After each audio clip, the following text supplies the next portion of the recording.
Hi, I'm Jimmy. In this video, we're going to look at the current strength of the US economy. We're using a few different economic indicators to see if we can objectively gauge where the economy stands today and hopefully answer the question, should we invest now or are we better off waiting for the stock market to crash? Okay, so let's jump right in. First up, we've got the economy's biggest problem right now, and that's inflation. So this is a chart of the inflation rate going back the past 20 years or so. And we can see that right now, inflation is sitting at the highest point in the past 20 years. In fact, right now it's at the highest point in the past 40 years or so. Last time it was at this level was around 1982. Right now, inflation is sitting at about 6.8%. This means that on average, goods and services cost 6.8% more this year than they did the same time last year. And clearly, this is a bad sign for the broader economy. Now, I know that there are many different ways to measure inflation, but generally speaking, the consumer price index is the same indicator that the Federal Reserve uses, so I figure this is at least a decent place for us to start. So with that being said, clearly, with prices moving higher, well, this is a bad sign for the broader economy. And when we switch over to our economic scorecard here, well, I think it makes sense to give this point to the bears. Okay, now let's take a peek at consumer confidence. So consumer confidence measures the average consumer's sentiment.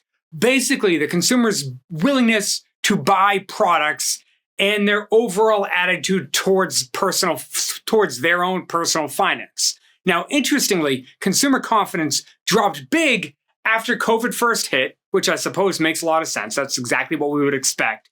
But then it gradually began to recover as we got, let's say, more accepted and things started opening back up.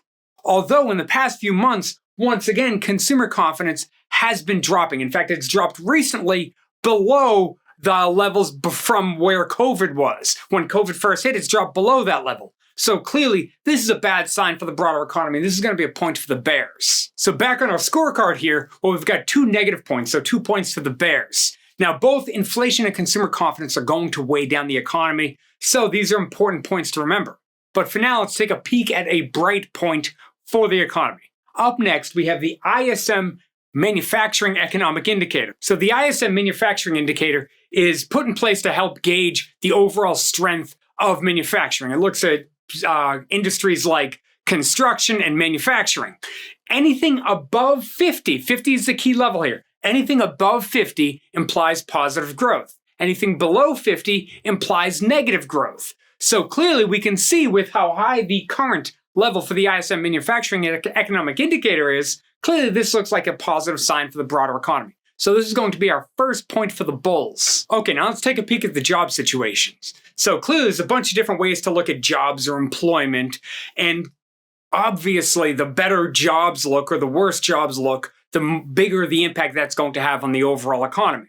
So first, let's kick it off with the initial jobless claims. So this is the initial jobless claims, and this is a weekly number that measures the number of workers that file for unemployment for the first time within that week. So how many new people are filing for unemployment in any given week. Now, before COVID happened, during COVID, clearly that's what this huge spike was. That was a real problem, and that was actually one of the highest times in history. Now, since then, the number has gradually drifted lower, and the most recent number for the jobless claims came in at about 205,000 new jobless claims. Now, really, I was looking for some way to measure this. Is that good or is that bad? Obviously, it's better than it was back when COVID happened, but how does it stack up in history? So what I did is I looked at what the jobless numbers were in the weeks leading up to the giant COVID spike, because broadly speaking, the economy was looking fairly good back then. At that time, the jobless number, before COVID really started to hit the US economy, the jobless number is about 212,000. So clearly the number right now is looking fairly good. So jumping back to the scorecard here, well, I think it makes sense to give this point to the bulls. Now, this is the first time we've given this point to the bulls since COVID first began, which in my mind is a positive sign for the overall economy. Okay, now the bulls have tied things up a bit. Let's take a peek at wages. So this is an economic indicator that's put out by the Atlanta Federal Reserve, and this is put out on a monthly basis, and it tracks the average wage growth on an annual basis, so year-over-year changes. How much of wages increased from one year to the next year, much like inflation. And as we can see, well, there's been a decent pop in wages just recently over the past few months, which is clearly going to be a good sign for the bulls. But as we've pointed out in the past, we can see that the wage growth, the most recent wage growth number, has wage growth at about 4.3%, which is good growth, but we saw that inflation was sitting up near 6.8%. Well, the difference between the wage growth and the inflation rate is ultimately going to be the problem, because although wages are going up, they're not going up fast enough to keep up with inflation, so that ultimately is a bad sign for the economy.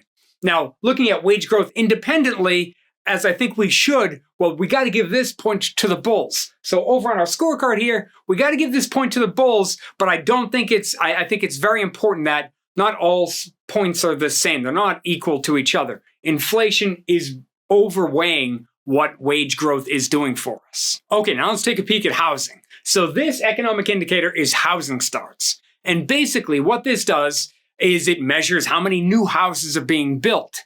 Now this number is actually in thousands. So although it says 2,000, that actually means 2 million. So clearly the trend has been higher, with the most recent number coming in at about 1.7 million new houses being built. So the idea here is that if you have more houses being built and more people in theory buying those houses, well, this helps spur growth throughout the broader economy. Those houses will have to be furnished and painted and maintained, and these are all positive signs for the broader economy. So that being said, I think that this is going to be another point for the bulls. So over on our scorecard here, we've now got a decent number of bull points and 2 bear points. But I think we have to keep in the back of our mind how critical both inflation and consumer confidence is.